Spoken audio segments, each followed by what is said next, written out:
আসসালামু আলাইকুম গাইস, সবাই কেমন আছেন? আশা করি সবাই ভালো আছেন। আমরা অনেক ভালো আছি। তো আল্লাহর রহমতে আমরা অনেক ভালো আছি। তো আপনাদের মাঝে নতুন আরেকটা ভিডিও নিয়ে চলে আসলাম।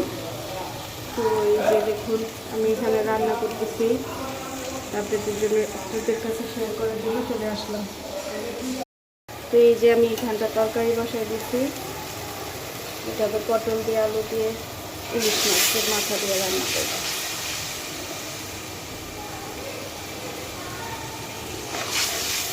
কিছুটা হলুদ দিয়ে দিলাম, আদা রসুন দিয়ে দিচ্ছি, লবণও দিয়ে দিচ্ছি। এখন কিছুটা শুকনো মরিচের গুঁড়ো দিয়ে দিলাম।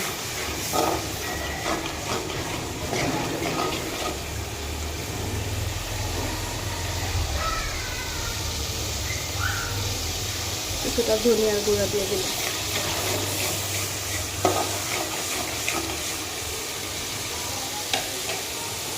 মাছের মাথাগুলো দিয়ে দিব, যাতে একসাথে কষানো হয়ে যায়। ইলিশ মাছের মাথা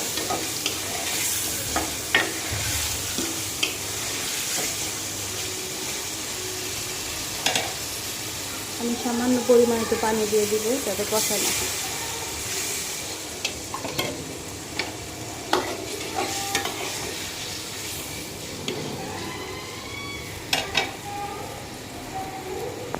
টমেটো কষানো হোক।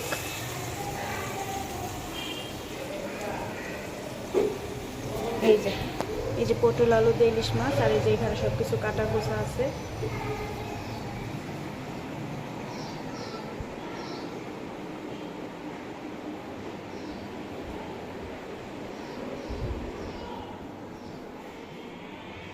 এই যে দেখুন, লাইনে অল্প একটু গ্যাস।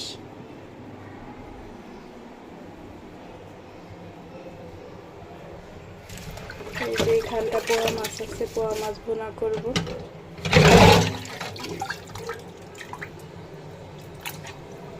মাছটা ছুটে নেই, ছুটে ধুয়ে ভুনা করবো।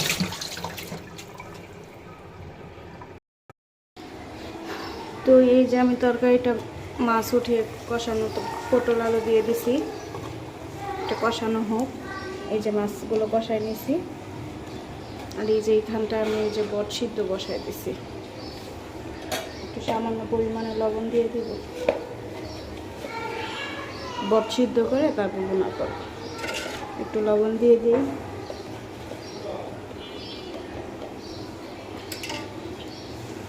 সামান্য পরিমাণে হলুদ গুঁড়া দিয়ে দিব।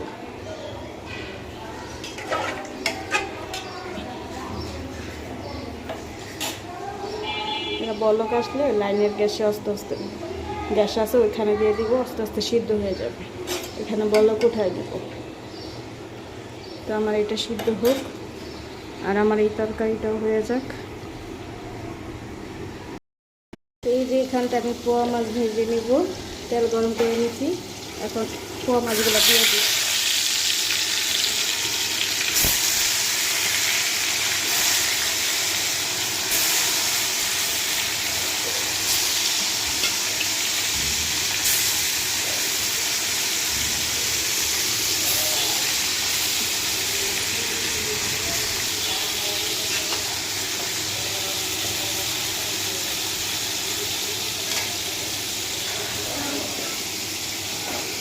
এখানটা আমার তরকারিটা দেখি কি অবস্থা, এই কষানো হয়ে গেছে পুরোপুরি।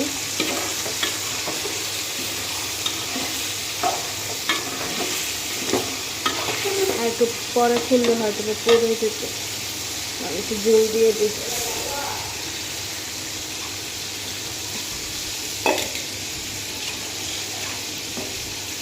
এই যে আমি ঝোল দিয়ে দিলাম, এখন কিছুটা টমেটো দিয়ে দিই।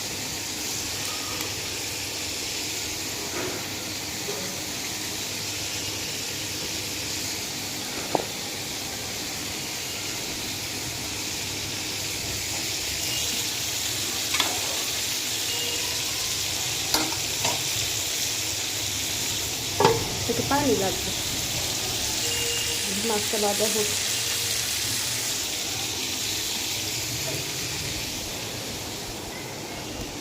আবার কি করব, আলু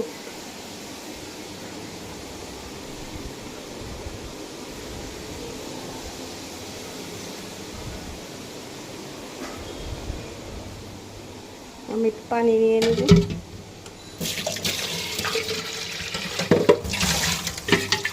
থালা বাসনগুলো এখনো ধোয়া হয় না, ধোয়া হবে। রান্নাবান্না শেষ হোক, সাথে একসাথে দিই।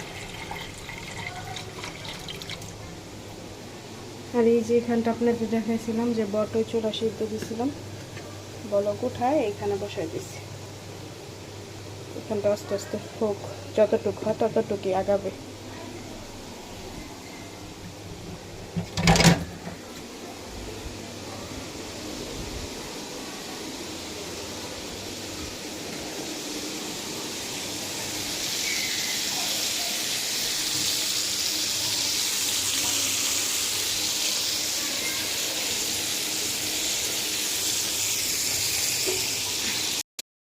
তো এই যে আমি এখানটা এই যে মাছের মাথাগুলো দিয়ে দিব, কষা রাখছিলাম।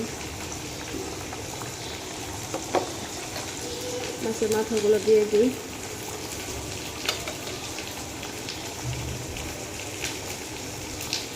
আর এইখানটায় এই যে মাছ বোনার জন্য পেঁয়াজ দিয়ে দিলাম।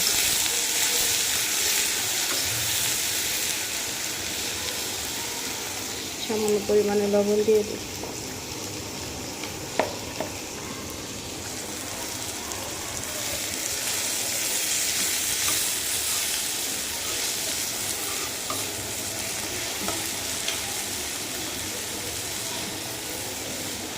মাছটা বোনা করি।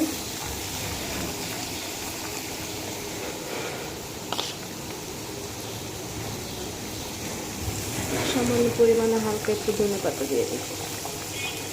যেহেতু ইলিশ মাছ এমনি গ্রাম, ধনেপাতা দিতে হয় না, তাও হালকা দিয়ে দিলাম।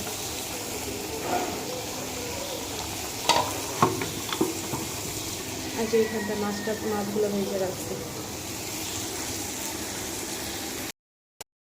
তো এই যে আমি বটটা এখানে নিয়ে এসে করছি। আর বটটা যে এটার জন্য পেস্ট অল্প দিচ্ছি, যাতে একটু ভাজা ভাজা হয়।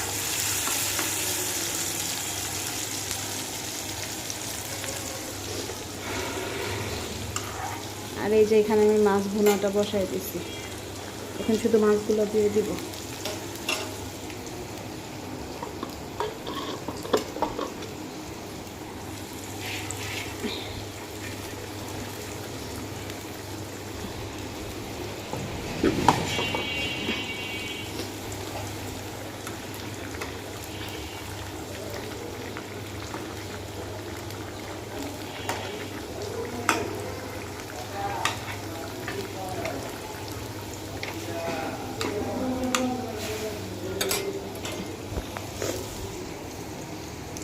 কিছুটা ধনে পাতা দিয়ে দিই।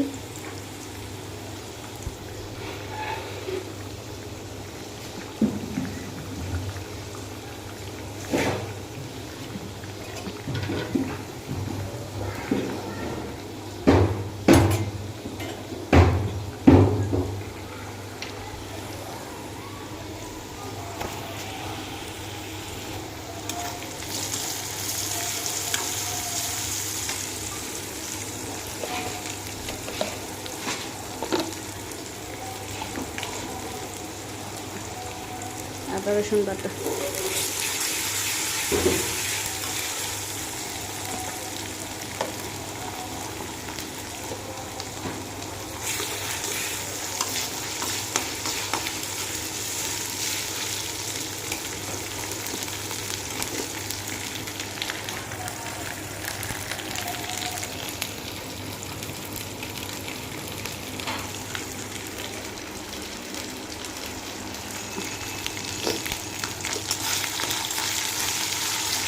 আদা রসুনটা একটু ভেজে নিয়ে যাতে তরকারি তাড়াতাড়ি কোনো গন্ধটা না আসে, তাই একটু তেলে ভেজে নিলাম। তখন ভাজা হয়ে গেছে, এখন আমি একটু পানি দিয়ে দেবো।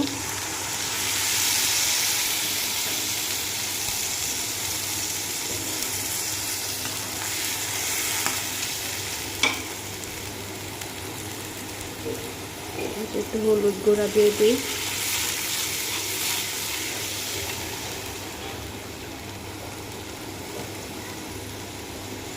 একটু মরিচের গুঁড়া।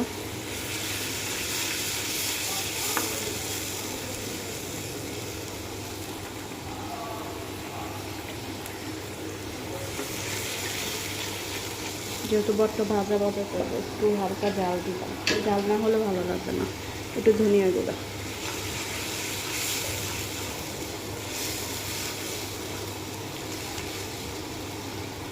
তো এটা আমার কষানো হোক। কষানো হলে আমি বটগুলো ঢেলে দিব। তো এই যে আমার বট বোনার ফাইনাল লুক, দেখুন বট বোনার ফাইনাল লুক। ভাজা ভাজা করছি, এটা আরও কমলে আরও ভাজা ভাজা হবে, বুঝছেন। আর এই যে এইখানটা বাচ্চাদের জন্য অল্প একটু মুরগি ভুনা ছিল, তাই আর বলিনি, গরম করলাম। আর এই যে পটল আলু ইলিশ মাছের তরকারি, আর এই যে পোয়া মাছ ভুনা।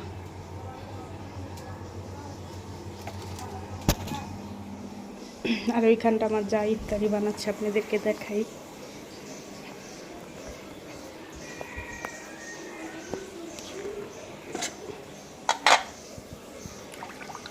ভালো হয়েছে, শরবত অল্প করে ভিজানো হয়েছে। এখনই খাও, এই যে শরবত, যে মুড়ির জন্য পেঁয়াজ কাঁচামরিচ, আর এই যে পুদিনা পাতা।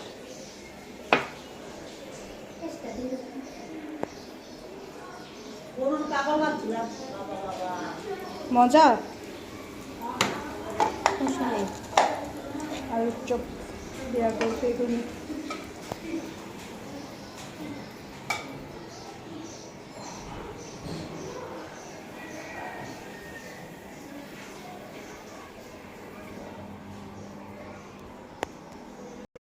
তো আমার ভিডিও যদি আপনাদের ভালো লাগে তো অবশ্যই লাইক কমেন্ট শেয়ার সাবস্ক্রাইব করে দিবেন। তো আজকে ভিডিও এই পর্যন্তই। যদি ভালো লাগে অবশ্যই আমাকে বেশি বেশি করে সাপোর্ট করবেন। আপনাদের সাপোর্ট পেলেই আমি সামনে আরও উৎসাহ পাবো ভালো ভালো ভিডিও দেওয়ার জন্য। তো আপনারা সবাই ভালো থাকবেন, সুস্থ থাকবেন। রমজান মোবারক। তো আল্লাহ হাফিজ।